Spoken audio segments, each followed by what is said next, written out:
नमस्कार बहनों। अक्सर कुछ बहनों का ये सवाल रहता है कि अगर हमें सर्जरी बाय चांस करानी पड़ती है तो which surgery should be opt for. Laparoscopic surgery ज़्यादा अच्छी रहती है या फिर जो ट्रेडिशनली ओपन सर्जरीज होती थी वो ज़्यादा अच्छी रहती हैं। तो बहनों आइए आगे बढ़ते हैं और जानते हैं इस विषय के बारे में।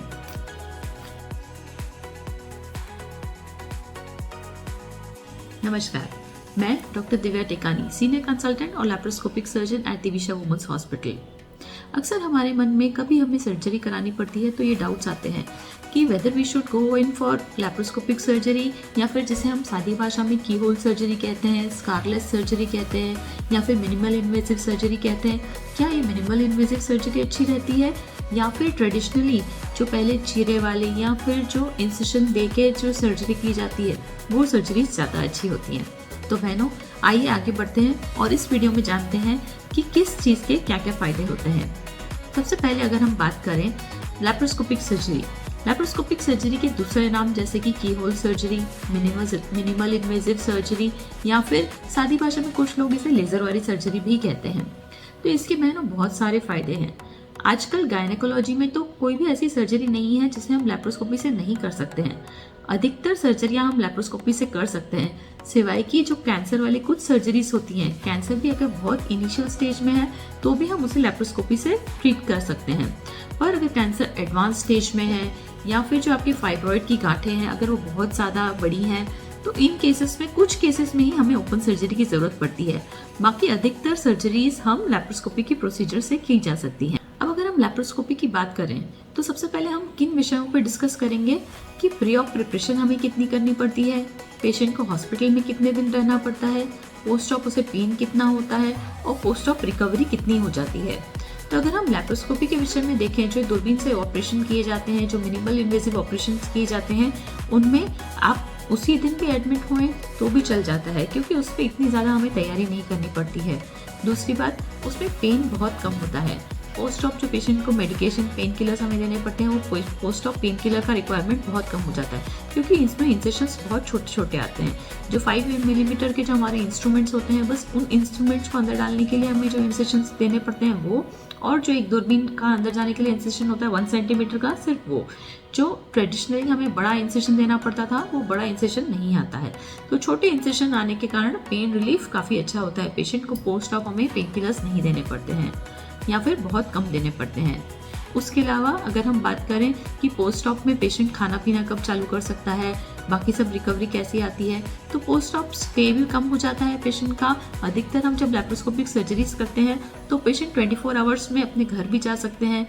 पेशेंट को पोस्ट ऑप पेन बहुत कम होने के कारण उनके जो बबल मूवमेंट्स होते हैं, जो आंतड़ों का हलन चलन होता है, वो आंतड़ों का हलन चलन भी जल्दी आ जाता है। इसलिए ज़्यादातर हम अनकॉम्प्लिकेटेड सर्जरीज में सर्जरी होने के 6 से 8 घंटे बाद ही खाना पीना भी चालू करा देते हैं। लिक्विड से स्टार्ट कराते हैं, फिर धीरे धीरे सॉफ्ट डाइट, फिर नॉर्मल डाइट, तो ऑलमोस्ट 6 to 8 आवर्स बाद ही खाना पीना भी स्टार्ट हो जाता है और बिल्कुल अच्छा होता है। तो 24 आवर्स के अंदर तो छुट्टी भी हो जाती है। तो इसलिए अगर हम देखें तो लैप्रोस्कोपिक सर्जरी में पेन कम होता है, रिकवरी फास्ट होती है।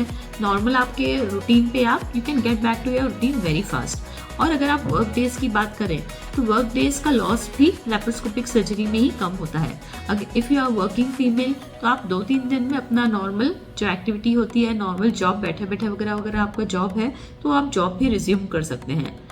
अब बात करते हैं इसके ऑपोजिट हम अपने जो ट्रेडिशनल इंसेशन वाले सर्जरीज होती थी उनकी। तो जो ट्रेडिशनली इंसेशन वाली सर्जरीज होती थी उनमें एक तो हमें पेशेंट को ज़्यादा टाइम तक हॉस्पिटल में रखना पड़ता था। पेशेंट को लंबा इंसेशन होने के कारण पेन भी ज़्यादा होता है और वो लंबा इंसेशन होने के कारण उसमें जो बाउल मूवमेंट्स होते हैं वो भी थोड़ी देर से आते हैं। तो पेशेंट को खाना पीना, रूटीन में जाना, ये सब थोड़ा धीरे धीरे डिलेड होता है। तो ये दोनों के प्री ऑप और पोस्ट ऑप कंपैरिजन की बात करते हैं। अब बात करते हैं कि एनेस्थीसिया की। तो कुछ ऐसी ओपन सर्जरीज होती हैं, इंसेशन वाली सर्जरीज, जिसमें हमें पेशेंट को पूरा बेहोश नहीं करना पड़ता है। सिर्फ स्पाइनल एनेस्थीसिया या फिर जो स्पाइन में इंजेक्शन देके एनेस्थीसिया दिया जाता है उससे ही काम चल जाता है। और इसके विपरीत जो लैप्रोस्कोपी वाली सर्जरी होती है उसमें पेशेंट्स को पूरा बेहोश करना पड़ता है या कि जनरल एनेस्थीसिया देना पड़ता है। तो ये 2 मेजर डिफरेंस हुआ एनेस्थीसिया में।